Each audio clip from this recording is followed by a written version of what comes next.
I am Raymond Moody, and these are my thoughts on reincarnation. Where I've come to in my life is I expect that something like reincarnation is true. And the reason I came to it is very unusual. And it has nothing to do with parapsychology and so on, because my ideas about it come from two sources. Number one, ancient Greek philosophy, because in the United States, there's this myth that ideas about reincarnation first came into the West through India back in the 19th century. But that's just simply not correct, because reincarnation, it was present as an idea at the very beginning of Western civilization. And Pythagoras, for example, who was the person who coined the term philosophy, was a reincarnationist, and he claimed to remember 8 of his past lives and had some technique that he was able to get his students to have that experience as well. And as part of their Pythagorean training, when they woke up in the morning, before they got out of bed, they would have to retrace their steps of the day before, like go through the entire day, step by step, before they got out of bed.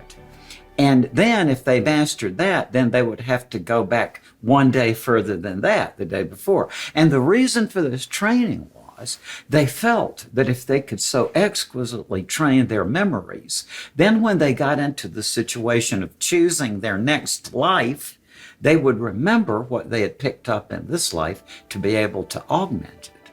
So you see, reincarnation was there at the beginning. Plato was a reincarnationist and had some very brilliant perceptions, I think, about the reincarnation process. One of them being that he made an articulate statement about why we don't remember our past lives.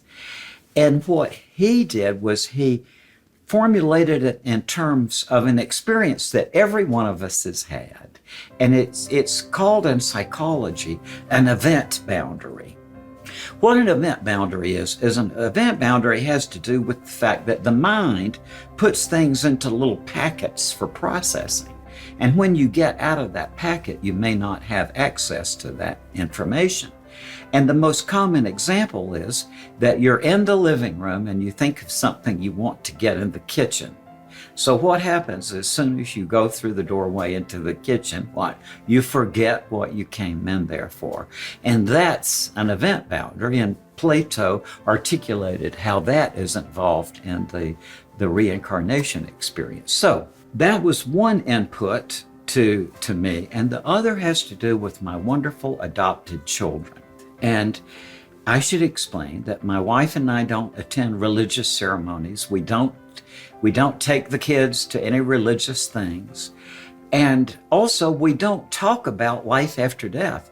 What we talk about is what's for dinner, what's the kids' homework, and so on. So these kids have really been raised in isolation from this.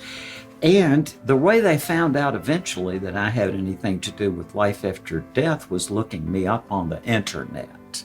So that's the background. Now, when Carter was 5 years old, he and I were lying on the bed watching TV, and I was flipping through the channels. Whereas Carter became very animated. He said, Dad, that's my village. What? So I turned it back. It was a documentary about village life in China.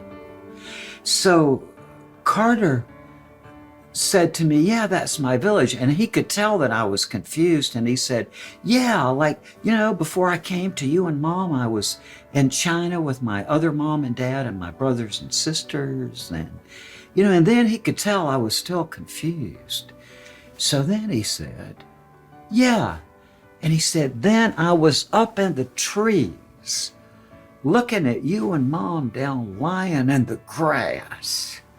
And I knew exactly what he was talking about, because 5 years before he came along, my wife and I were on a tour of Greece, and we went to this archaeological site. And the attendant could tell we were just exhausted from our trip. So he said, lie down in the grass over there and take a nap. Well, there were trees all around us. And so what we were talking about was adopting a baby. Okay. Now, my wife and I just didn't follow it up. It's like, if you had gone on and asked questions, then you had a danger of shaping the story, right? But we just don't talk about this. But what this means is that Carter sometimes brings it up even now. Just like a couple of years ago, I was walking into the foyer of our house, and he sort of purposely took me aside. He looked at me, he said, "Dad, you know I came here for you, don't you?" And I said, yeah. Now, my daughter Carol Ann is Blackfeet, Native American. Again, we adopted her at birth. No religious background. We don't talk to the kids about stuff like this. So she took these long walks to me, and about, I guess, 8 or 9 years ago, walking along our route, and there was this old wooden bridge. She just loves to sit there and talk. So this one day, out of nowhere, she said, "I don't like this place." And it was obvious that what she was talking about was the world. So I was sort of shocked, and she said, "Yeah." And she said, she said, "When you die, you just go up and you be with God, and He keeps you there till all the people you know while you're alive have died, and then He sends you back as another person." So I said, "Well, what makes you think that?" And she said, "I just know in my mind." And then she said, "And I was with God, and God pointed you out to me. And He said, you got to go down to be His daughter." And I said, "Well, how did you feel about that?" And she said, "Oh, I didn't want to do it. I wanted to stay with my Goddie." But she said, "But He pushed me down to be your daughter." And so I said, "Well, are you glad you came anyway?" And she said, "Yeah, sure."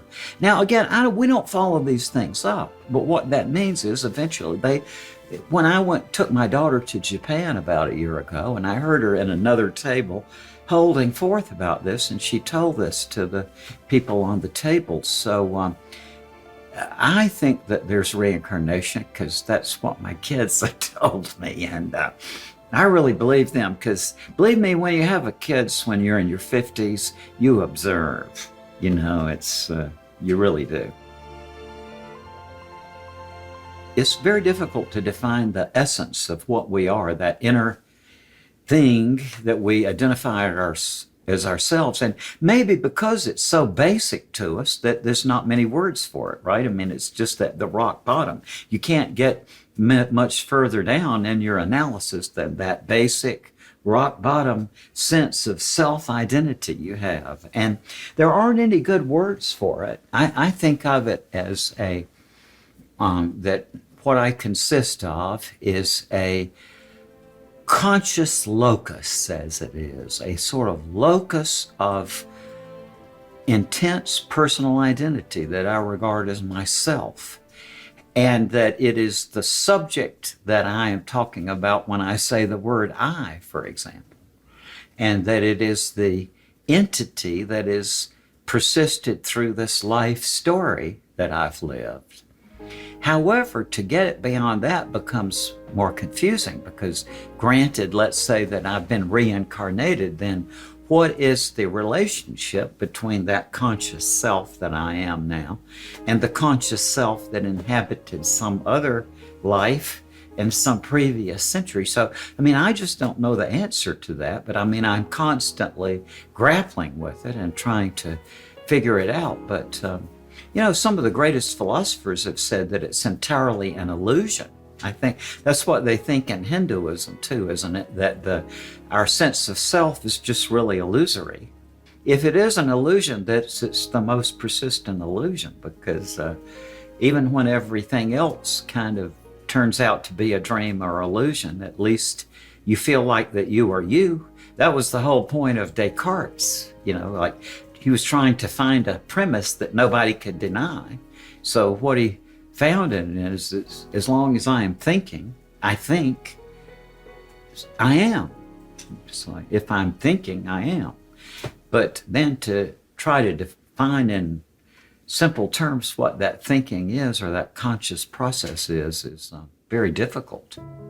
what Plato says is that after you leave your body on this existence, then you go into some other realm.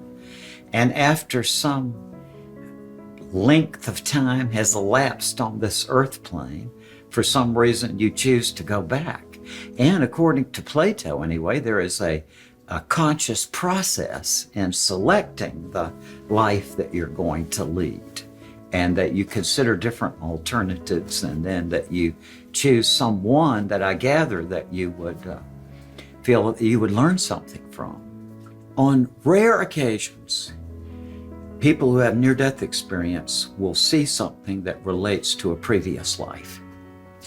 And incidentally, the first thing I want to say is that it doesn't have anything to do with the people's religious training, because it happened that the first two of these I heard were from people from Georgia who were Southern Baptists. Okay, so this was not in their training. But this wonderful woman I got to know very well who had a very profound near-death experience. This woman had lived in the same house all her life. And I knew her father and her two older sisters and a lot of her relatives and friends. When this woman was 3 years old, she ran out in front of her house. This would have been in the 1930s. She ran out in front of the house, and this was the era where before seatbelts, right? And so there was a car coming along, and when this woman ran out into the street, the car slammed on brakes. And in that event, a 3-year-old child who was standing in the front seat was dashed down and killed. And this was an event that took place in her life that I talked about with her father and her sisters, because, this could be, what a horror, right now. She said, in her life review, that appeared, but there was this like filament that attached it to an event in some other place. She said she doesn't know where this was, but that in this version of it, she was a child sitting on the buckboard, I guess they call it, of a carriage going along the street. And a child who she recognized as the child who had been killed in the car ran in front of the horses, and the driver pulled back on the reins, and she was killed. And, that's extraordinary that it should be so literal a recounting until you get to thinking, well, of course, the only way you can really ever understand yourself is to see the effects that your actions and thoughts have had on other people. So in the broader scheme of things, it would make perfect sense to me that we review every event in our lives from the point of view of other people too, because only by that process can we understand it. Once in a while, somebody tells me of a flash forward. They say that as part of their near-death experience, and maybe in connection with their life review, they get a run-through of what the rest of their life is going to be like. And sometimes these come through in a very, very revealing way. If I am allowed a license here to change details a little bit to not embarrass a living person, I will describe a woman an executive in a very big organization who, let's say at the age of 22, was involved in a car wreck during which she went through and met somebody and got married and had 5 kids. Okay, so then she's drawn back to the hospital and trying to tell the doctors, I can't be here. I got a husband and 5 kids, right? So she withheld this for a long time until she met somebody who was a philosophy professor so she told this story, and then he said, well, you should read Raymond Moody's book, and that was the connection. But in the real event, all those things happened, and she married the guy, and then she had children, and then there were other complications too, which had been foretold, and this events. So yes, and that's not the only one I've heard of. I mean, that's just one that comes to mind. But yeah, occasionally you hear people say that they get a flash forward of their life. And Plato had an opinion about it. He said that you go around these cycles of life, but then you eventually get to this point where you can step off that wheel and go up to another level. I ask people all the time, I say, let's say that you were diagnosed with a horrible infection that required that you be isolated all by yourself on a desert island for 10 years. And let's say that they took you out there in a cargo plane, and there was plenty of room in the hold for all the food and water and medicine you were going to need for 10 years. But there was some extra room where they could have, say, a DVD player, and let's say 3,000 DVDs. So what I ask people is, would you choose all comedies? Right? Now, of the years I've been asking this question, I have only heard 3 people say yeah, right? Most people say, no, of course I wouldn't choose all comedies. And then I say, well, would you choose some tragedies too? And they say, well, sure. And then I say, well, when you were on that desert island watching those tragedies, would you be crying? And they say, of course, because that's the experience of watching a tragedy. Now, what I'm getting at is that analogously, let's say there's some state of existence outside of this one where I choose to come from that one into this one for some purpose. It would make perfect sense to me that I would choose all kinds of suffering. I mean, just because you would want to know it from within. You would want to know how that feels. And so it's perfectly plausible to me that from the framework outside of this one, we would choose to come into it knowing that we were going to be having a certain kind of suffering, because we know from that framework that it's time limited, that you'll be out of it. But then once you get into this framework, see, that knowledge is blocked so that you're faced there with the raw suffering without the insight maybe that you chose it in the first place, but also that it will be over.